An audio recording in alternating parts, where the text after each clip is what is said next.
made, quick speed, deflection, and a nice finish. Here's LeBron James speaking with Mike Trudell in the media.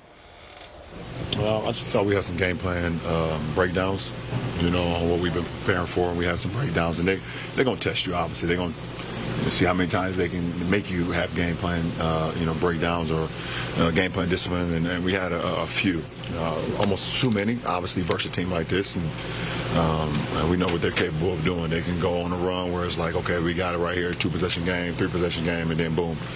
It's a double-digit lead, and that's what some of the great teams do. So just can't have compound mistakes over it.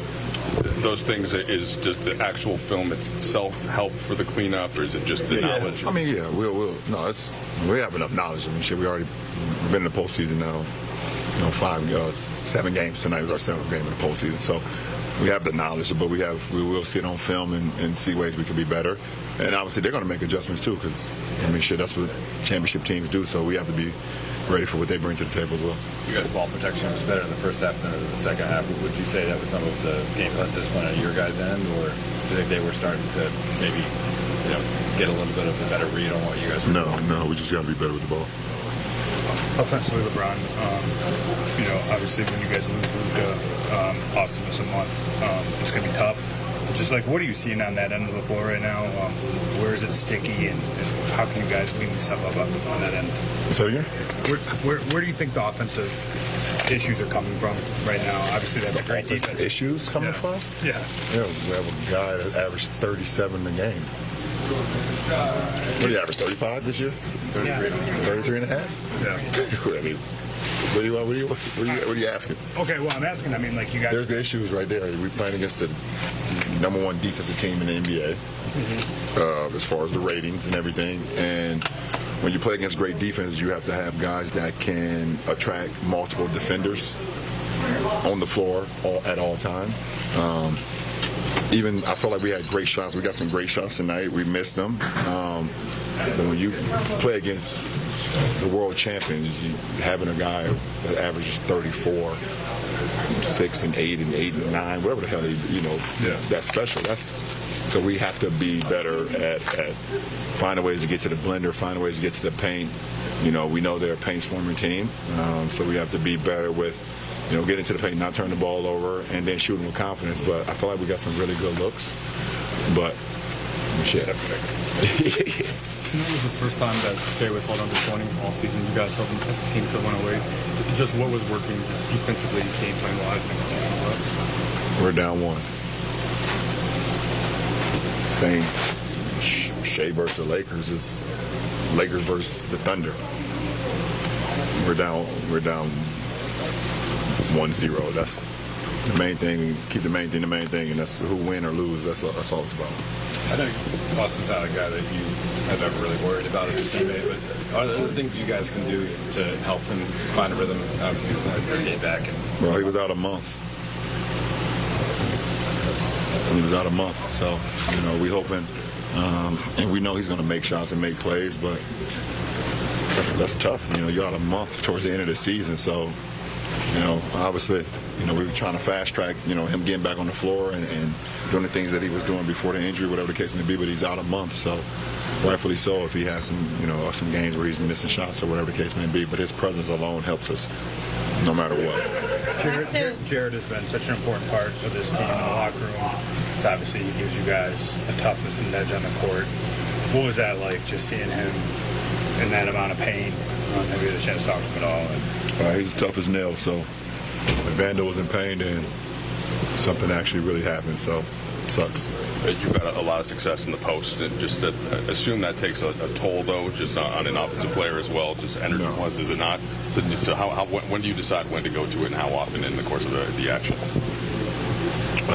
When the set is called. I do it, you know. We have a lot of sets, how to get guys involved, how to get me involved, but ultimately how can we, you know, best, you know, break down their defense as much as possible, but no toll for me. I'm fine. All right, big game in Rob. Let's talk a little LeBron. Listen, led all scores of 27. You got an efficient game from LeBron, 12 of 17. The jump, 3 for 6, 4 rebounds. And just, I mean, still at 41, to be asked to come back in, you know, kind of reminds me of the Godfather movie. As soon as I get out, they pull me back in. Pull you back in. And you know, he's a leader, Geeter, and I think he did a really good job tonight of setting an example of, you know, how they need to play.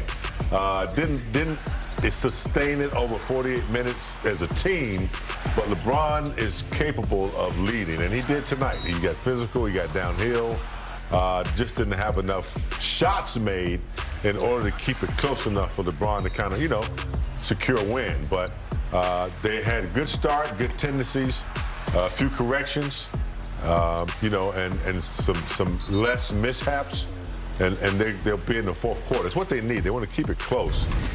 Sometimes these spurts that Oklahoma puts on you just comes in waves. They had it 4, down to 4 one time, then, you know, 7, 8 points later in like a minute, Oklahoma was back up.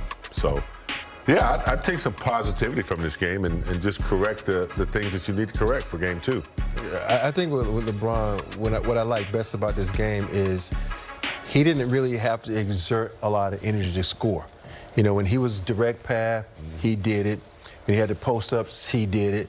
So think about it, if we can get that same game out of him and have some others make some shots, we'd be pretty good. And the thing about, you don't have to have LeBron carry the load at his age and his number of miles on his body. But I like the fact that he took 17 shots. He was 12 for 17 efficient, 3 for 6 from the three-point line. And I could tell, like, if you look at the threes that he made, you know, I always look at the form. That first three he made, he had some lift on his jump shot, and then he had some more lift, and then he got to the point where he was like, oh, I just made a couple, and then he didn't do the normal things that he normally does. I'm sure those are things he's going to correct because he's such a guy who details everything from A to B to A to Z. So I think he's be fine the next game. I just need everybody else to step up their game. I think everybody else is key because LeBron's 12 for 17 after a few days off. Now you go to every other day in this series. You're playing. Yeah, every other day, and it's going to require that LeBron continues to do what he does. But I think, you know, look, Austin Reed's not going to have a bad shooting game, you know, the next game, I don't think. I think JJ is a coach that will make adjustments to find some shots for Luke Kennard. So, you know, I think guys like Jake LaRavia is a guy who's very capable if he could, you know, continue to be aggressive. I don't know what's going to happen with Vanderbilt, but like I said pregame, I don't mind seeing, you know, Smith or somebody come off the bench for a couple of minutes. If they can get hot and knock down some threes, that would help us. We'll see what the adjustments will be in game 2, Geeter. Rui Hachimura continued his hot shooting from deep, hitting 3 of 6 from long range in the Lakers' Game 1 loss. More reaction coming up from OKC.